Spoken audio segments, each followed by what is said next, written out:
Inside New Orleans Sports with Eric Asher is underwritten by... At Villere's Florist, we deliver the magic of flowers 7 days a week to the North Shore and South Shore in the New Orleans area. Whether it's for birthday parties, baby celebrations, Villere's provides colorful floral displays for all. With a store full of fresh-cut flowers, exotic tropical flowers, orchids, roses, and even fruit baskets, our goal is to make your vision a reality. Villere's Florist, proudly serving Louisiana since 1969. Dave Miette Insurance Agency, 504-556-0809 or davemietteINSagency.com. For over 48 years, Southern Tires and Auto Repair has provided services across the New Orleans metro area. Southern Tires offers a range of tires for all vehicles and ATVs. We also have a full suite of auto repair options, including brake repair, rim repair, custom exhaust, steering and suspension, and so much more. Southern Tires and Auto Repair, 2550 Hickory Avenue in Metairie.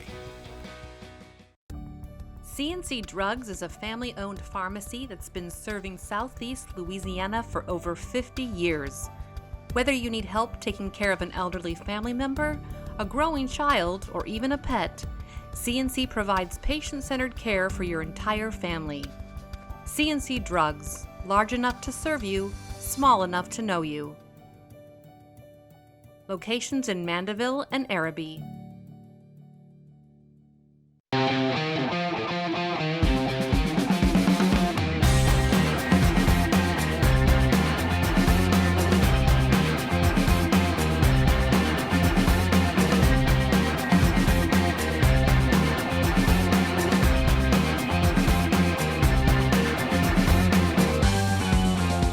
Good evening and welcome to another edition of Inside New Orleans Sports. I'm your host, Eric Asher. Over the next hour, we will cover the home teams. The New Orleans Pelicans, the New Orleans Saints. We'll get into some Tulane LSU. We'll even touch on high school sports as well. To break it down for us, my good friend Gus Kattengell of ESPN 100.3 here in New Orleans. Gus, how you doing, bud? Doing well, man. How are you? Always good to have you. I'm doing great. Looking forward to our show tonight. Finally a game to talk about, even though it was a practice game. But before we get started, because you guys are the station of the Pelicans, tell us a little bit about what's going on over at 100.3, your show, and of course ESPN shifting that lineup pretty soon. It's going to be a brand new lineup on ESPN 100.3 as well. Yeah, lots of changes coming to ESPN actually, and August 17th, a brand new lineup. Mike Greenberg's coming back onto the air. Kellerman's coming on in the afternoon, and got Keyshawn Johnson, Jay Williams in the morning as well. So still Lebitard nestled in there, and of course myself and Matt Moscona right now in that lineup. And obviously being the station of the Pelicans, I might have covered Wednesday's game, like Game 7 of the NBA Finals. But there was nothing else. It was great. I mean, we had been building up to it, so we're super pumped up, obviously, from Pelicans Weekly every Thursday, where you get to hear exclusive interviews. This past week was Trajan Langdon. Last week was David Griffin. So you always get that on Thursdays. And, of course, on game days, it's, pre-games and then, of course, the graph, making that call with JD. Now, you guys are carrying the scrimmages, right, on radio, so folks can tune in to that. And, of course, you'll also be carrying when the regular season restarts, which will be a week from Thursday. Yeah, now less than a week away from they'll be tipping it off. And it's remarkable because we're right down the street from where actually Todd Graffanini and John DeShazer are actually called the game. Yes. They called it in the arena, right? Yeah, it's in the arena. It's set up just like they would be calling it normally. They're spaced out. JD's over there. Todd's over here. Daniel's another area. They're actually going to lay down the floor for that third scrimmage because Fox Sports New Orleans will have that with Joel Myers and Antonio Daniels to kind of give it that feel.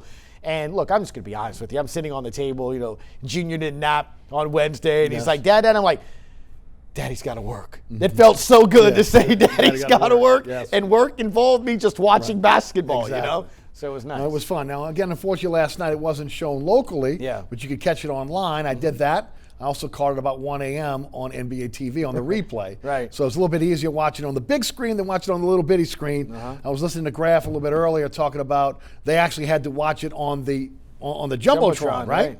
Yeah. Because they had a little bit of a timing issue on what was coming over there. Feeds coming down, a little delay in certain areas. So, to be able to watch it in real time was doing that. But again, I do play-by-play, Yes. and it was just remarkable. And again, I've said this for years, and obviously we know Todd, and he's our friend, and so I have a certain feeling because of that. But the guy is just so incredibly good, and he's on my show. He's like, I was nervous. I'm like, what are you nervous about? The guy's just like riding a bike. But when you think about it, not having that feel, I've talked to a bunch of people that do play-by-play since we've shut down, and what that feeling is going to be like. I called a Tulane baseball game right before a big weekend series that never had a great start for Tulane baseball, and it was the Wednesday that the NBA shut down, and I'm calling the game as I'm getting to the ninth inning. I'm looking around, I'm like, this could be the last time I'm going to see fans, and sure enough, that I was getting word that the next day they were going to announce that weekend series was not going to be with fans. Right. And then we never played again. Happened. No, so it was so weird to do that because it's such a component to the game. Yeah. And especially when it comes to basketball. I mean, you think of right there outside that window, September 13th, when the Saints take on the Buccaneers. Right. Can you imagine not having 75,000 screaming I think on that opening drive for Tom Brady to do this, Right. and it just, man, it's such a component to actually hear fans interaction, and it stinks to not have it right now. Well, I mean, again, we found out this week Philadelphia will not have fans for their NFL games.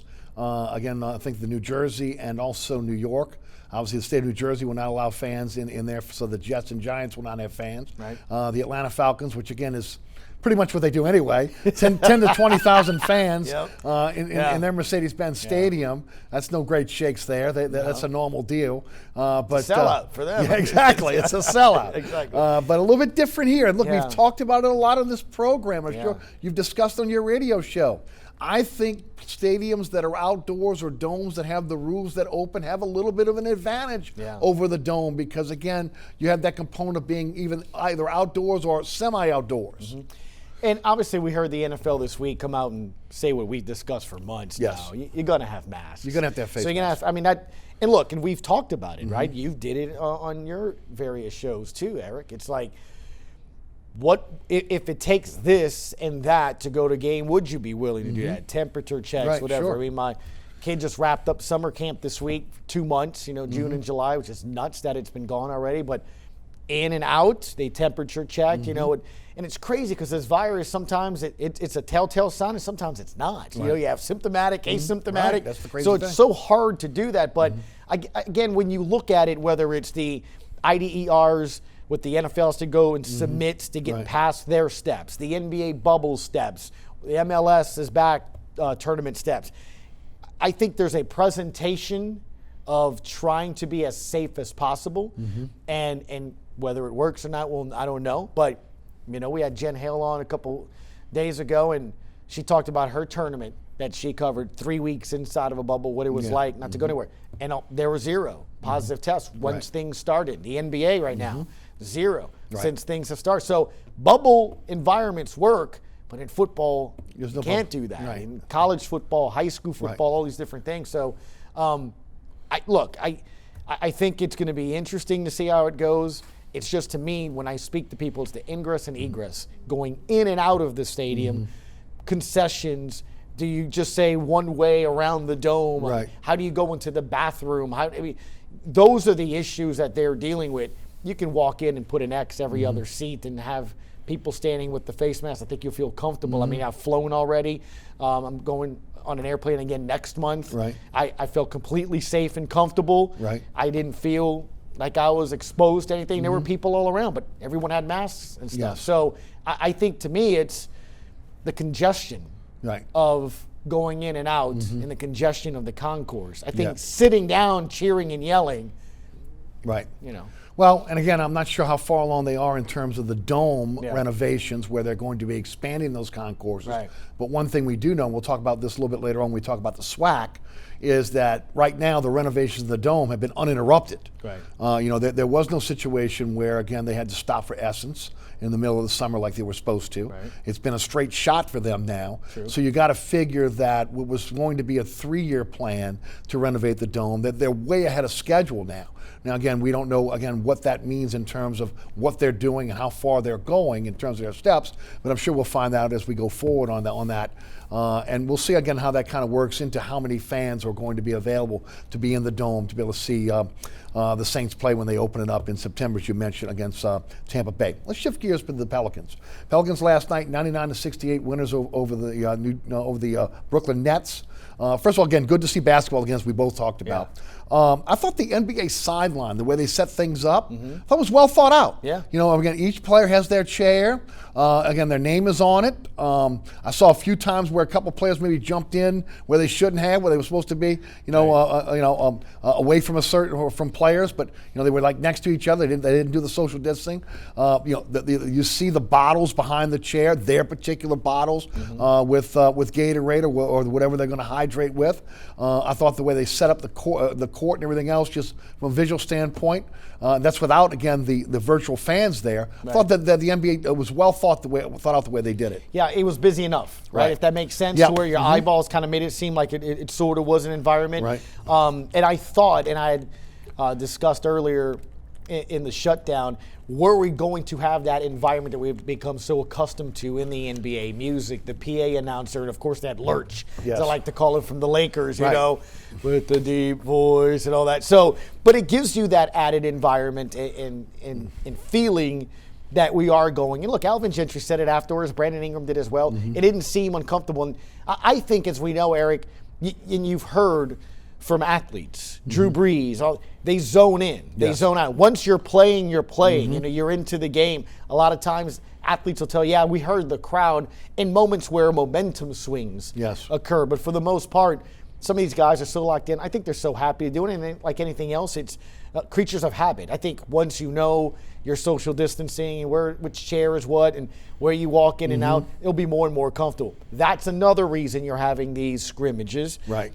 The dress rehearsals. Right. There were dress rehearsals for cameramen, dress rehearsals for the broadcast, lighting, you name it. How does it work? Does it work? What do we need to do visually and all those different things? So I thought I found myself watching the game, if that makes any sense. Sure. And I think that's a compliment to it. And I felt that way watching MLS. It was a little different, where it looks like an open field. It kind of looks like a high school. I didn't get that sense watching it. And I like I said, I was paying attention to the game action, and it looked like basketball to me, if that makes sense. Yep, absolutely. Now, I don't think you can take much from the scrimmage, because the Nets are a shell of what they were. Right. Okay, when you look at, I think you'll have a better feel for this team when they play the Nuggets on Saturday, which is a much better team, and we'll have more of their players back during that time. But I'm going to tell you right now, 14 players played last night. Zion obviously is away from the bubble. Favors sat out, just again, no injury or anything, just set him out to rest him.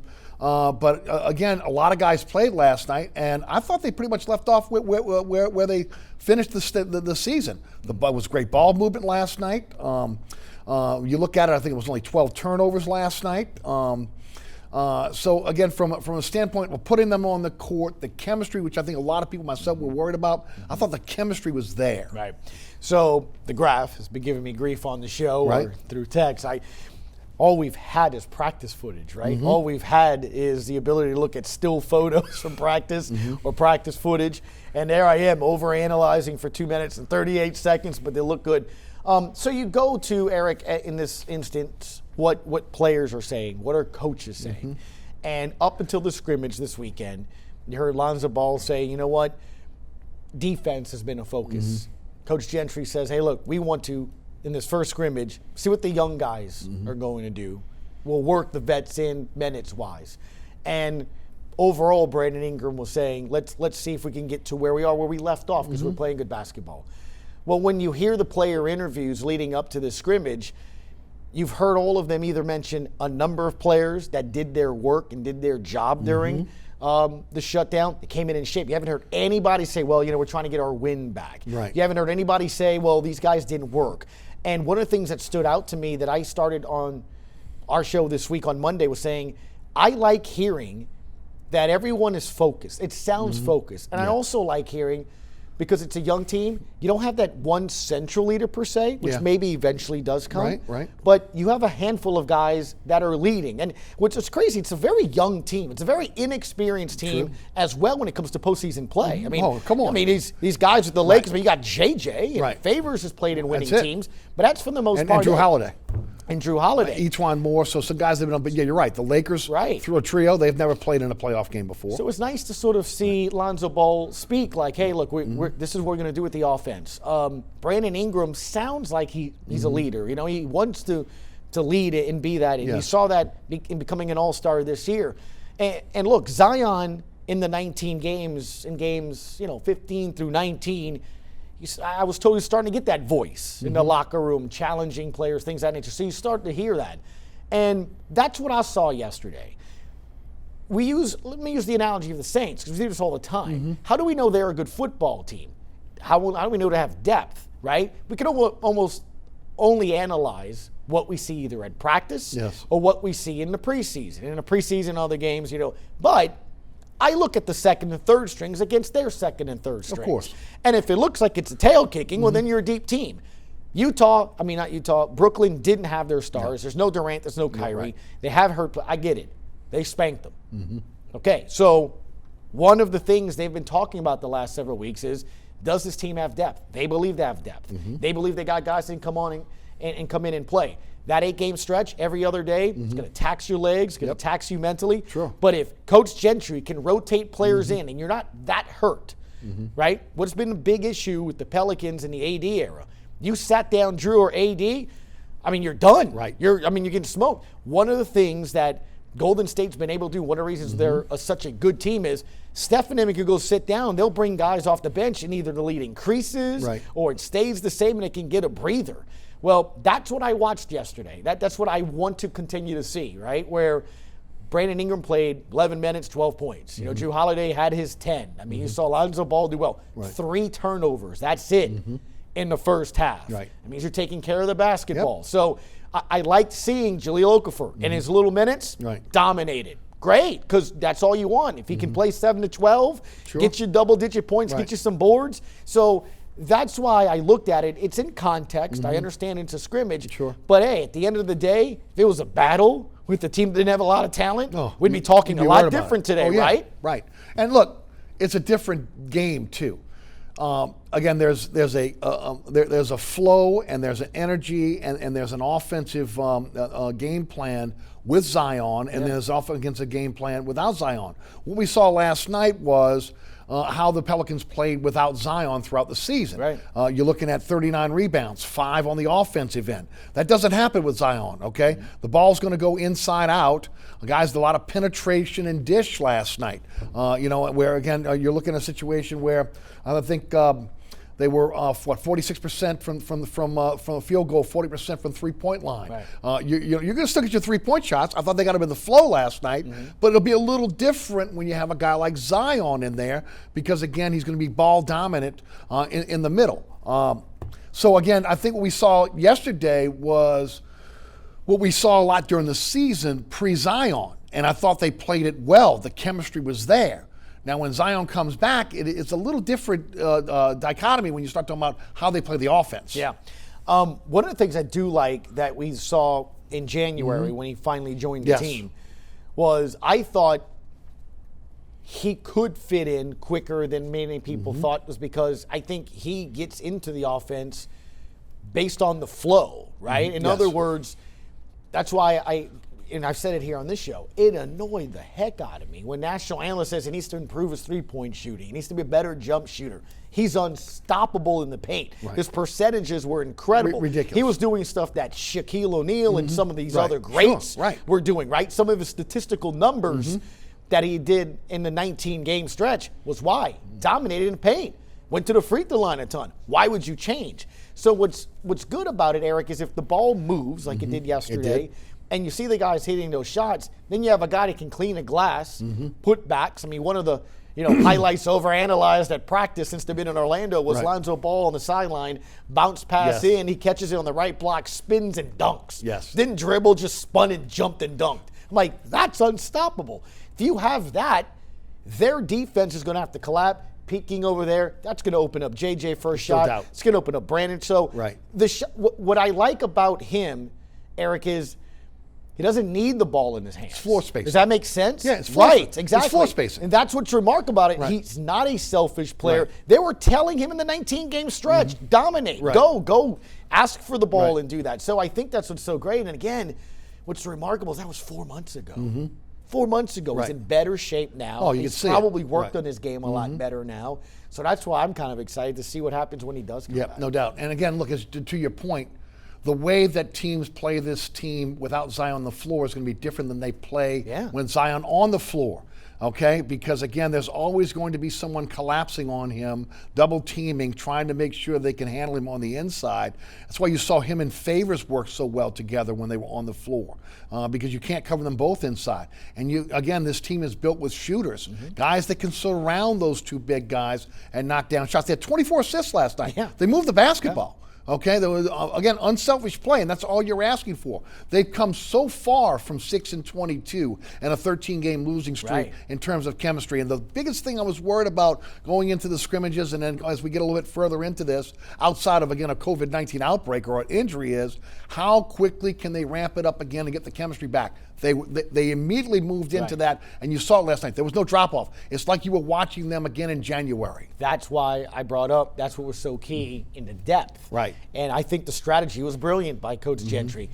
You would probably think mentally, just me, I would like, let's get these starters some win now, and then they can rest over the next couple of days going into those 8 games. But for the Pels, they got to come out firing. They can't lose 3 games. No, come on. Right? I mean, you and I have said it. Come on. It's got to be 5-3 bare minimum and hope. Yes. 6 would make me feel better out of 8. So you got to get amped up and ready. And I thought it was interesting that Coach Gentry says, hey, let's get these young guys going. Let's get them going. Because what do we see? Brandon can shoot still. Lonzo's going to know where to go with the basketball, right? I mean, Favors is Favors. Redick's going to shoot his 3. Zion's going to do. If Josh Hart, who got 5 rebounds, can do things like that. If always does the Jaleel can, do some stuff. Nikhil got 14 points.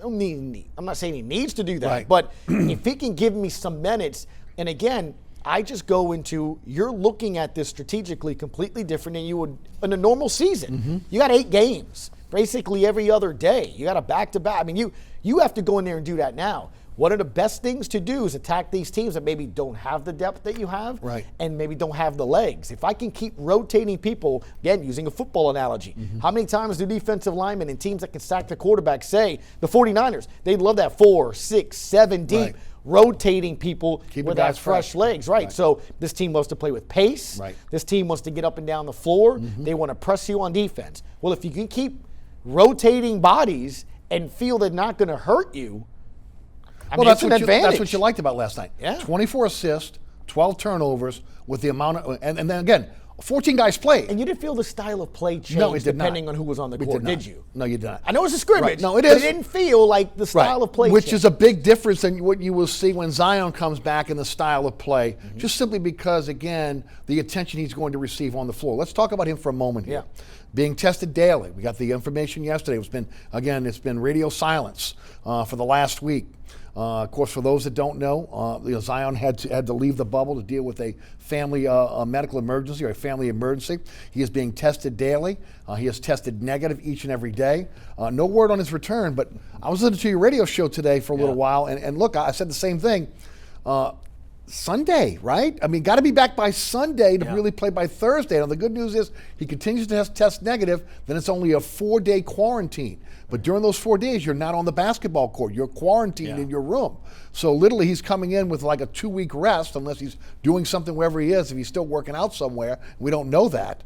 But again, he's got a 4-day quarantine if he doesn't test positive. If he does test positive, it's 10 to 14 days. And at that point, that means they got to get into the series against Memphis without him.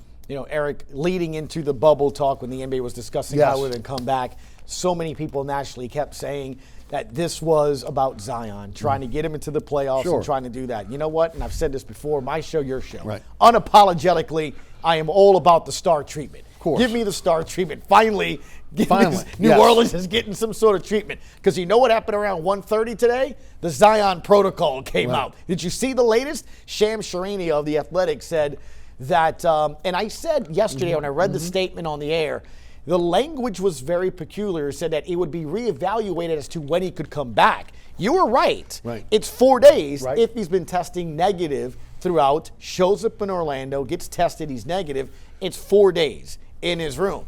Well, what did you see today, the NBA say? It's been adjusted. It can be 2 days or less or none, which is what I'm saying. The guy could show up Wednesday and get ready. So I don't think that that's the case. But my point is, because you can just scroll on the comments of that tweet from Shams, and everybody was like, the Zion theory. In other words, get Zion in. But that's my point, Eric. They clearly want him to get in. And look, the best thing about it is you read in that statement, plans to return, will come back in play. So we're going to see him at some point in this 8-game stretch. Obviously, family's more important. We are talking just on a basketball sense. You'd like to get him back by this weekend. Whatever it is that he needs to take care of, hopefully he does. If not, it is hoops. And at the end of the day, this team played 44 games without him. Before we go to break, I want to ask real quickly about Major League Baseball. I know you're a huge baseball fan, huge Cub fans, as everyone knows. 60 games in 66 days. Talk to me. Well, I thought what was interesting today is you found out minutes before, really hours before the first pitch between the Yankees and Nationals, they expanded to 16 playoff teams. So 8 and 8 are going to go in there. Basically, it's the top two. It's very similar to what you see in soccer. Out of your division, the top 2 teams essentially in the division are going to be in the postseason.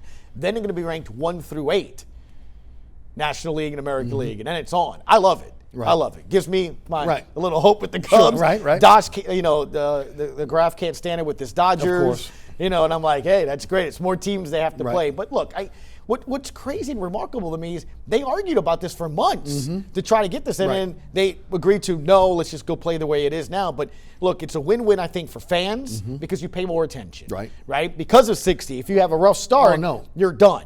Well, maybe not. Again, 8 teams, and you don't have to win a division. You can be second in your division, and you're in. So it keeps you more involved. There's more TV money because there's more playoff games. You can do that. So the players get happy, owners get happy.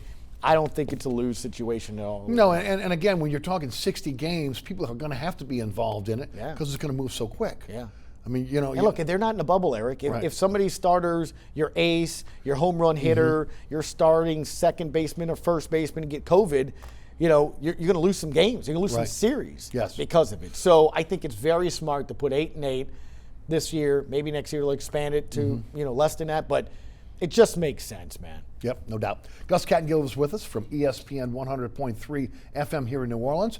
I'm your host, Eric Asher. We'll take a quick break here from our underwriters. We'll come back. We'll talk some Saints football, and then we'll jump to some college. We're going to touch on high school this evening. You're watching Inside New Orleans Sports. Stick around. Burkhart's Air Conditioning, Heating, and Refrigeration has been family-owned and operated since 1989. Burkhart has energy-efficient solutions and offers brands such as Mitsubishi ductless AC units and Amana, the only manufacturer with a lifetime unit replacement warranty. Burkhart's offers maintenance bundle packages that include servicing your AC, generator, and tankless water heater. For more information on the services Burkhart's provides, visit acpromise.com. Burkhart's Air Conditioning, Heating, and Refrigeration, providing comfort for life.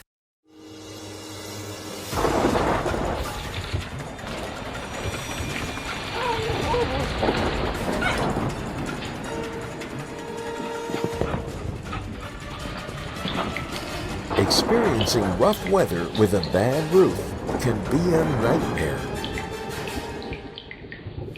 It doesn't have to be. Suburban Roofing, because when it comes to roofing, there is a difference. Located at 3701 Iberville Street in Mid-City is Katie's Restaurant and Bar. Open 7 days a week, Katie's offers daily specials for lunch, dinner, and Sunday brunch. Serving New Orleans cuisine such as fried shrimp platters, grilled redfish, and a fully stocked bar. And don't forget about our expanded event seating and local entertainment. Featured on the Best of Food Network's diners, drive-ins, and dives, Katie's Restaurant and Bar. Welcome back to Inside New Orleans Sports. I'm your host, Eric Asher. Gus Kattengell of ESPN 100.3 FM here in New Orleans is our guest tonight. We'll shift to Saints football now. First of all preseason games are canceled. They had got it down to 2 preseason games. Now NFL, NFLPA have come together. Again, there will be no preseason games. We're going to get into how that's going to affect the roster in a moment. Again, as you mentioned a little bit earlier, as we talked about, if fans are allowed in the stands this time around, they'll have to be required to wear a mask. The NFL now, again, will start a serious testing program leading up to training camp and then in training camp as well. Let's talk a little bit about the testing program right now because, again, it's going to be a situation where they'll be tested constantly leading up into camp, and then, of course, over the first 2 weeks of camp they'll be tested, and then from that point forward they're going to kind of figure this thing out. They're trying to get under a 5% positivity rate, to be able to continue. Your thoughts? So I think what's interesting is how this training camp is going to be completely different, obviously, than anything else. We're not even talking about the protocols and the procedures and the plan that the team had to submit to the league for approval, and that's, spacing and everything. I mean, we got a bit of a hint as to what it may look like because we saw footage of Tom Brady showing up to the Bucs facility being tested, and you could see it looks like one of those trailers that you would see and that's where a player goes in and gets tested. So what's different is you show up, you get tested, you go home. You wait for a negative. You come back, you get tested again, you go home. You wait for a negative. Exactly. If that happens, welcome to training camp 2020. That's 5 to 6 days from your testing, though, from your first test. So that's different rather than, as it's been in the past, they show up on a Thursday or Wednesday. Thursday's the first practice. Saturday's the first padded practice. By the way that they were showing us,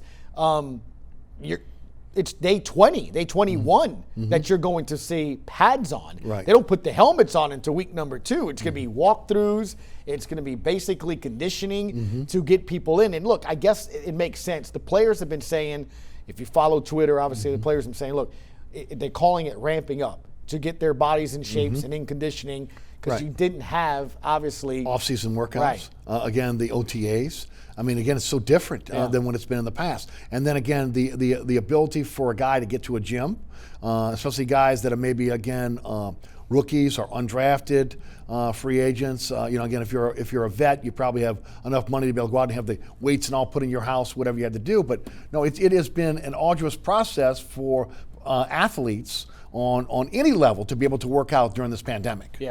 And seeing and following what the Pels have had to do, I'm not saying it's easier to go find a court or do your drills, and you kind of understand that football's grueling and a lot of times to avoid injury, because we've heard a lot about that with the NBA. We were here, I think, a month or 2 ago. Should Zion see a lot of minutes? Should he even play and risk injury and all of that stuff? Well, in football, imagine that. I mean, having to run and getting all that. Because, look, we see that first week of camp, people start to get banged up. And by week 2, what do you start seeing? Injuries pile up, right? Just players not going to play in the first preseason game, or this guy gets hurt. And then you start seeing that's why the roster is so big, and you need, quote-unquote, camp bodies or something like that. So it's going to be very unique. And I think what's intriguing to me is for a coach like Sean Payton and a team that likes to plan everything. I'm talking about from the stick of gum to the message in the locker rooms to what have you. No doubt. When you don't have knowledge, and the rookies should have been there this week. And you're still figuring out what you're going to do. What the protocols are. So how do you do this? The Saints are very lucky because they're a veteran team. I mean, you could probably pencil in all 22 if you needed starters. To. Probably, right? So it's going to help from that aspect of it. And I think for the Saints, like it was last year, Eric, we talked about goal in the preseason, get out unscathed. I think that's what you're going to see here leading into the first week against the Bucs is just get healthy, stay unscathed, and just get ready to go. You pretty much already kind of know what you have. Good for the Saints this year, not good for teams that are still developing a roster. Right. But when you look at it for the future, a little bit of a hiccup here. All right, again, normally training camp, 90 bodies, 80 players now involved in training camp. It's going to hurt the undrafted free agents. Yeah. Okay, it just is. I mean, again, the Saints have had a history of, again, bringing in undrafted free agents, giving them a fair shot to be able to compete. I read this week, I think it might have been Amy Just, had it, 5 undrafted free agents made the roster last year. Yeah. They were, 17? 3 were pretty key. Right, no doubt. And of course, right. The play with Matt Ryan, right. That guy was an undrafted right. I mean, you look at Deontay Harris, what he but this has been a tradition throughout Sean Payton's tenure here in New Orleans. Right. We've seen, in some cases, there's been years where the draft has been so lean that they've needed undrafted free agents, but this is a stacked team. But again, now you wonder, okay, are they going to go with the 16-man practice squad that they've been talking about? I've said all along they need a taxi squad. I would like to see veterans because you don't know when you're going to have a COVID-19 outbreak, and then at that point, teams could already have raided your practice squad, and those players you may have been relying on to be able to be your backup, now all of a sudden they're gone. Okay, but again, this we'll see how that kind of plays out. They haven't gone to that point yet, but undrafted free agents will suffer. The Saints rookie class is not that large. I fully expect that, again, the 3 rookies, Bond, Troutman, and obviously Ruiz to make the team. Right. But it's the undrafted free agents that are really going to suffer here. Yeah, no doubt about it. And again, as you mentioned, year in and year out for Sean Payton, that is something that he falls back on, he depends on.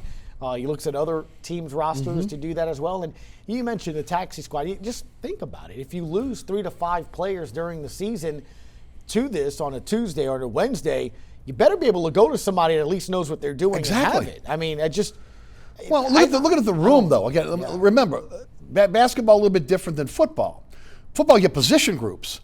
So if one lineman gets it, there's a chance that all linemen could be exposed. Right. What happens then? What happens in your quarterback room? A quarterback gets exposed. We talked about last time I was here. Right. Bruce Arians is thinking about keeping his third quarterback away from the facility because if Tom Brady and the backup get it, you don't have a quarterback, on Sunday. Right. I mean, as ridiculous and crazy as it sounds, there is a possibility, you can say how real, but there's a possibility you could have a team not be able to play on a Sunday. Right. I mean, if you have 12 players, whether via contact tracing or actually test positive, can you play football? Right. I mean, I don't know. It depends how much that roster is. And, the one premise, I saw an article this week on CBSSports.com, is the writer brought up a great point. The NFL's done such a great job of building their league based on fairness and equality of a field of play to be able to, everyone has the fair shot to be able to try to be competitive. Yes. Now, it's up to you to make the right decisions, hire the right coaches, and get the right players. But for the most part, rules are put in place to make sure what my headset goes down, your headset has to go down. I mean, it's little things of that nature. Across the board. Everyone gets that same thing to it. And look, you lose 12 starters out of your 53. Well, it's like that's a lot. It's like having a rash of 12-6. Right. I mean, that's the difference between being in the playoffs and being outside the playoffs. You get the me? Saints haven't gone to the Super Bowl because injuries have hit them in the wrong time, wrong positions. No doubt. And offensive lineman 1 year, D-line last year, and it absolutely killed them. Yep. No Period. doubt. Now again, the players will wear a proximity recording device. It's going to let them know if they get too close in terms of social distancing. It'll also help in contact tracing. Again, that's a good deal. BioReference Labs will handle all the testing for the NFL. Again, they're not going in and draining testing from the public realm. But again, you're looking at a situation where they looks like they've got all that covered. There's still more to come. They're still working it out. But you're also in a situation now when you talk about the Saints. You got an offensive line that you're trying to be able to figure out where you're going to put your number one, your first pick, Cesar Ruiz. So what are you going to do there with your first round pick? Is he going to play guard? Is he going to play center? How do you do that without preseason games? How do you get that continuity along the offensive line, which needs continuity? Yeah. So again, that's my question to you. You don't have the game. You didn't have the offseason workouts. You didn't have mini camp. You didn't have OTAs. You're now in a situation where everybody's kind of thrown in the fire, and it's going to be, as you mentioned, a slow ramp up to the regular season without having the luxury of a scrimmage against another team, no preseason games. How does that affect Ruiz first, and then we'll get into Bond and also Troutman? Again, when you have a coach that likes to plan as much as he does and think of things, obviously he's how to think of this, but that's what I can't wait to that first interview that we get to have Coach Payton on hopefully next week, where he gives us an insight on it, because that is obviously my number one. How do you get your team ready to play? Especially, how do you get them ready to play? You mentioned almost every position is pretty much set. Right. But you again, need snaps, Eric. Right. You got to have snaps. You got to have snaps together. Whether it's Marlon on my show or other football players that are like, you need snaps. Because look, we can look at the college model, right? Coach O got a team to win the national championship last year without a practice game. Right. They don't have preseason in college. No, good. And there are a lot of teams, and it's been real popular the last several years to have these big games. You know, top 25 or top 25 right out the box, right? I mean, so look, LSU's going to play Texas essentially right out the box in week 2. But so how do you do that? Well, you have to have competitive practices. Well, how's this? The players, are you going to have enough padded practices? Right. Are you're going to have the old school black and gold game. Yep. You're going to have one, right? I mean, you have to. That would be my guess to at least get you into some sort of shape. So I wouldn't be surprised if you don't see some sort of scrimmage or two.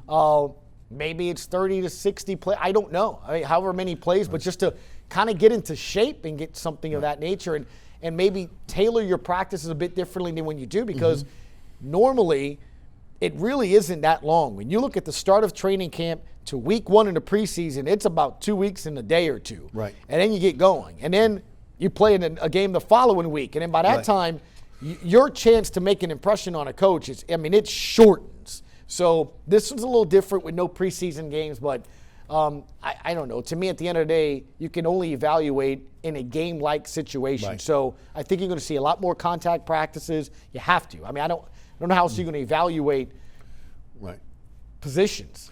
The big question is the offensive line, because again, you've got a guy in McCoy who's played 1 year, and now you're putting right next to him again Ruiz, who whether one's going to play center, one's going to play guard, whatever it's going to be. At that point, we'll figure that out as we go forward. I think you can get away with a Zach Bond again. So have a specific set role for him, specific set of plays for him. Same thing with the Troutman. You can ease him into the lineup because again, the depth that you have at the tight end position. But again, the offensive line with Breeze going into again with some are saying his last year, he's going to need protection. The other question is a lot of people have been asking is about Jameis Winston. How does Jameis Winston now work his way into this? And I don't think that's going to be an issue. He's going to be able to throw. Again, he's not going to have the preseason games to really showcase himself. Right. But he's had a career in the NFL to show who he is. Yeah. Again, it's about impressing the coaches. Now, it'd be nice for him to put some stuff on film for other teams for the preseason. But for right now, it is what it is, right? That's a very good point. Yeah, he doesn't. It's not like he's going to have a lot of game tape, right? In this same system. Yeah, for him, the difference obviously than say a rookie or somebody trying to make the team. He has NFL starting experience. He understands that. For him, it's just understanding the plays and the play calling. So for him, those practice reps are going to be very important and key. But yeah, look, again, there's a reason you went out and got him to be your backup in case Taysom gets hurt or Drew gets hurt. You're going to have somebody like that. So to him, the most important thing is plays, memorizing the play call, the terminology, all those different things. Right, and again, be able to, like a sponge, be able to suck up all the knowledge you can get from within that quarterback room and impress, because again, he has an opportunity here. You know, you could talk all you want about who's going to be the heir apparent, whether this is going to be Breeze's last year or not. At the end of the day, he's looking either to make an impression here or elsewhere to restart his NFL career. Let's talk a little bit about Alvin Kamara now. Last week, Derrick Henry signed a 4-year, $50 million deal with the Tennessee Titans, $25.5 million of that guaranteed over the first 2 years of the deal. We know with Christian McCaffrey's slotted at 1, Elliott at 2, Bell at 3, David Johnson at 4. Now Henry comes in at 5. Saints have $8 million on the cap right now. What do they do with that money? Is this a time that they say, hey, Alvin Kamara, prove it to me? or do they get a little bit ahead of the deal here and try to re-sign him? With the thought is that, again, Demario Davis comes up next season. There are other players that you would maybe use a franchise tag on that, again, you can only use one tag. It's going to be very interesting to see where they go. I thought if you were going to try to get a deal, and they still can. Right. You know, I mean, you got some time, especially, preseason games, things of that nature. I mean, look, go back to Drew's first big deal after he came here. Mickey Loomis made him sweat to the week of week one. Right. Remember? Yes, I do. I mean, he signed, Wednesday or something before the opening week of the season. So there's still time for that to happen.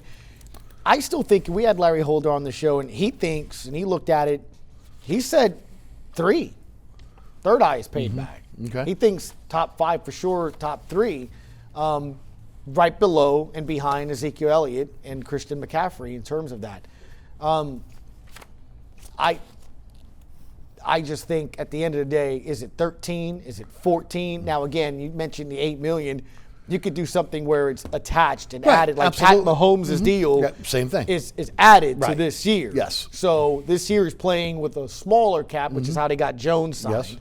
Yes. And so you could give Kamara a signing bonus, guaranteed money, and he's just going to play for this year's contract. His new contract doesn't kick in till next year, if that was the case to do that. So I think one thing we've learned, man, Mickey Loomis and the Saints, if they want to get somebody, they'll find a way to find the money. If they want to sign somebody, they'll find a way to structure it that is helpful. But we are in uncharted territory, though. Yeah. Next year, again, they're talking about the possibility of, again, shrinking the cap. Correct. Okay, and which then is why if I'm Kamara, I'm trying to get as much money as I can right now. Guaranteed. Exactly. And then shorter year, Right. shorter deal, and try to get it. And then the dead money that, again, if Breeze was to walk away, I mean, like $21 million in dead money. How do you deal with $21 million in dead money with maybe, again, a cap where you might be over the cap before you get started next season based on what's going on? So it'll be interesting to see, again, how that's going to play out, especially for players that are coming up for contracts next season in a COVID-19 world. Yeah. Let's grab a phone call real quick, and then I want to get into the college as well. Let's go to Donald in Metairie. Donald, welcome. Hey, Donald.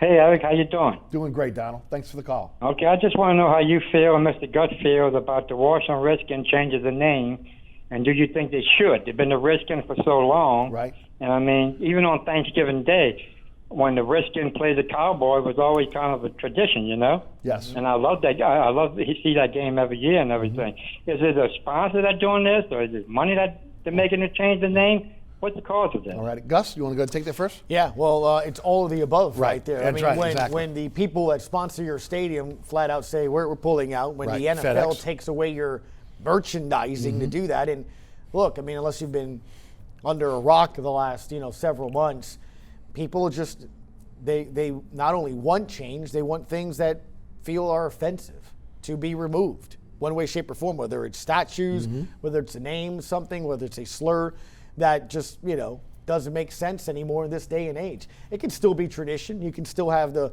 Washington team take on the Cowboys. I mean, you can still have all of that. It's just something that... It is the Washington football team. Yeah, it wasn't very creative this year. But again, look at the timing. Again, the training camp starts next week.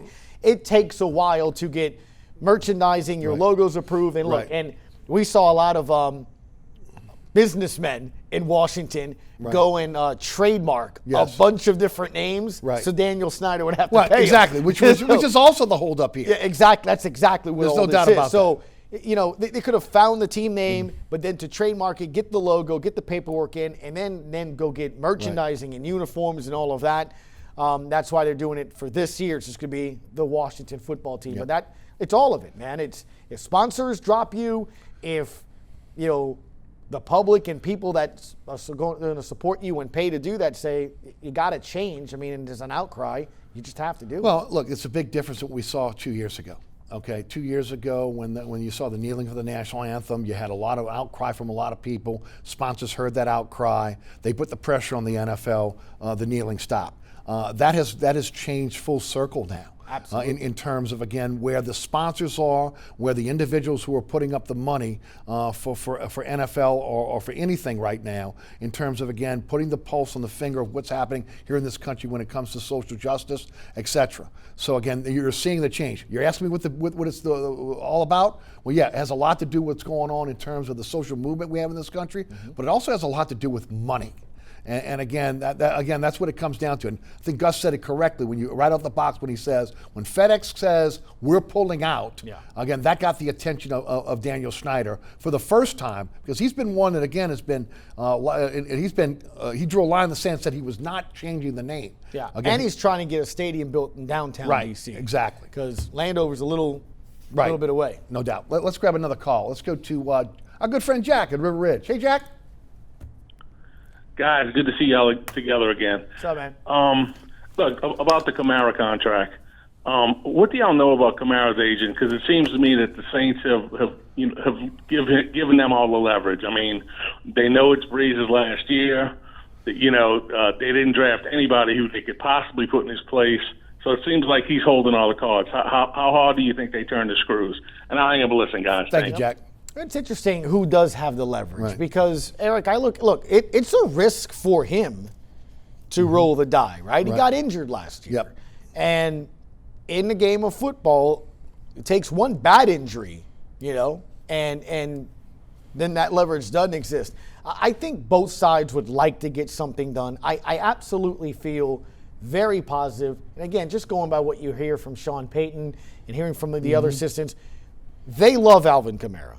They see last year as something where he dealt with injury. And look, the guy that you saw the first 2 years is the guy that it is. And you and I have talked about it on this show. If you had to close your eyes right now and say, who's the most talented player on offense, who's the best player on offense, it's Alvin Kamara. He's the only player they have that can score a touchdown on anything. Right. Whether it's a handoff, a toss, an end around, you can line him up at a receiver, you can give it to him as a running back, and he can outrun people and score a touchdown. Michael Thomas can't do it. So he is valuable, and he has value. You do run the risk that if he has a great year this year, you're going to have to pay more. But you mentioned whether it's a franchise tag or, you're going to have to make a tougher decision. I think there's equal leverage on both sides, but at the same time, as a player, you want your money, but you also want a chance to win, and I think he can do that here. And look, he's going to be even more important. Whoever that quarterback is next year is going to need him. So that's why I'm saying I'm surprised it hadn't happened. It would make sense. But you throw in COVID, you throw in a smaller cap. It's a lot harder now to figure it out because you mentioned you're going to have to start paying some people next year. So that's why this year you better go get it. The SWAC has now moved football and the fall sports to spring. Now, this could affect baseball and softball seasons. They may end up having to cancel their baseball and softball seasons, which, again, is not good for those particular team sports. They're going to try to play the Bayou Classic in the Dome. Again, that is going to depend upon dome renovations, also COVID-19 in terms of where we are in terms of the shutdown. High school sports came out this week. Bodine, the commissioner, said that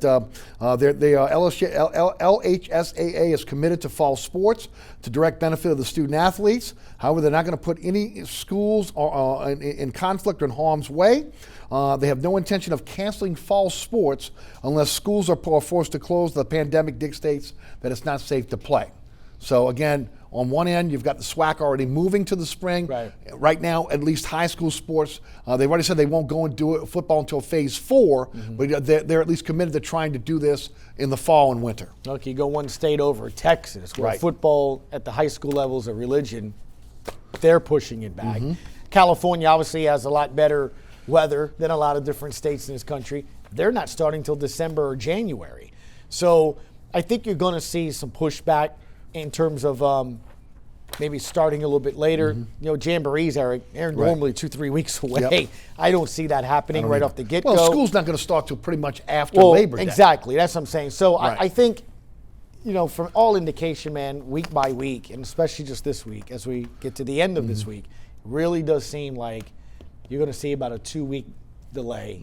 You keep seeing these conferences say, well, we'll start September 1st. September 1st is when we'll start doing it. So they're trying to buy as much time as possible to see what things happen. And look, how much does it change in a week or two, right? Things are going great. Right. And then in 2 weeks, we've gone backwards. Right, So right. we can go back again doing great. There's so no doubt. It depends on, again, if people are going to use masks and social distance. Yeah. That's what it comes down to at this point. All right. You're on that sidelines for the Tulane Green Wave. Talk about this year's Tulane football team. Man, obviously quarterback is where it goes. The same thing, and the comparisons between Tulane and LSU to an extent they both think they got a good quarterback. Right. That can I think they mirror images of each other right now. But man, you better have one. Right. And look, I get the SEC, rightfully so, gets a lot of the attention. Man, the AAC is a really good football conference and very tough teams. And especially in the division that Tulane is in, there is no leeway. Now, one thing I'll say, man, is I've just been impressed by what Coach Willie Fritz has been able to do year in and year out. They get better. They're going on the right trajectory. They still have a very stacked running back, room. I think they have some nice receivers. That offensive line is always going to be key if they can keep that intact. But again, everything sort of looks like it's gotten a little bit better. They're really happy and excited about what they got on defense and some possibilities there. Man, if the kid from Southern Miss can come here and do well, and Howard, I mean, and look, he seems to be ready and wanting to do that. Now, it does help that he's played quarterback before. He's had started. So you have some experience. And, again, whether it's Will Hall and Fritz, they're football coaches, man. I think they'll have their team ready. Give me 2 minutes on the LSU Tigers. Miles Brennan. I don't need 2 minutes. Right. I mean, they're going to be talented, going to be stacked. If he can go out there and run the offense, not make errors, not make mistakes, because that was the difference really between Joe Burrow year one and year two. Just didn't make mistakes. Knew where to go with the football, knew how to do that. If he can do that, I mean, they have just as much talent because you look at the SEC, you tell me who has the quarterback. Right. That's the most remarkable thing about me when I look at the SEC this year.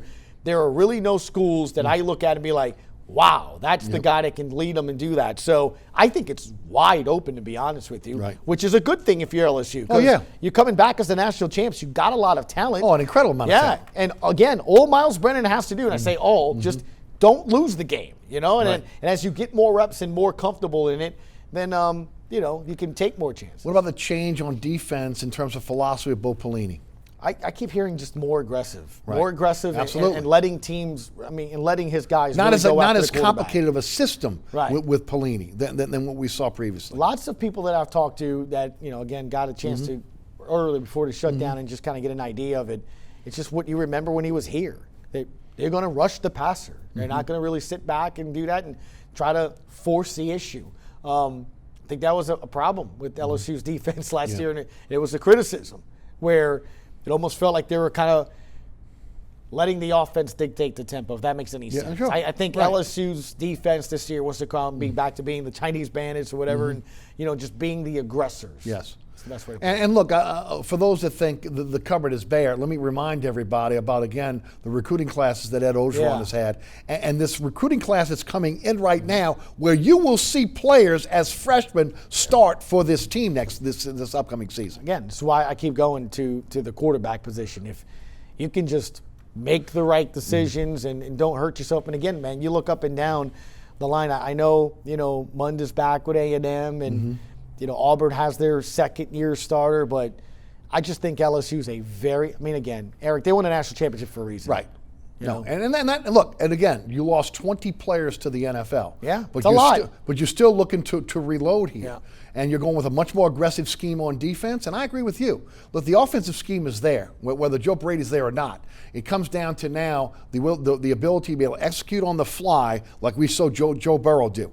Can Miles Brennan emulate that? If he can, they're going to have a really good chance of winning the SEC again. And 2 new coaches as well in State and Ole Miss, and that's going to be harder with them not being able to practice as much. So no doubt.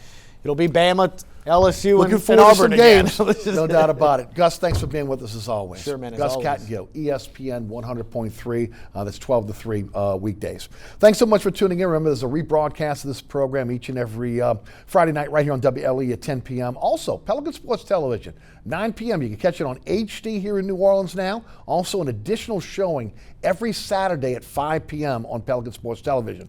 I will have an announcement next week on this program on where I will be airing during my radio show, so stay tuned for that. And also want to thank, obviously, our friend Gus Kattengell, all of our great underwriters who who help underwrite this show and make this show happen, as well as the folks behind the scenes that make this show happen as well. The WLE production staff, including Ron Yeager, Jim Dotson, Alex Chacon, Tommy Fairley, also Naila Jones, who's directing tonight, and my director, William Hill. Thanks so much for tuning in. Thanks to Gus Kattengell. I'm Eric Asher. Have a wonderful week. We'll see you right back here next week for another edition of Inside New Orleans Sports.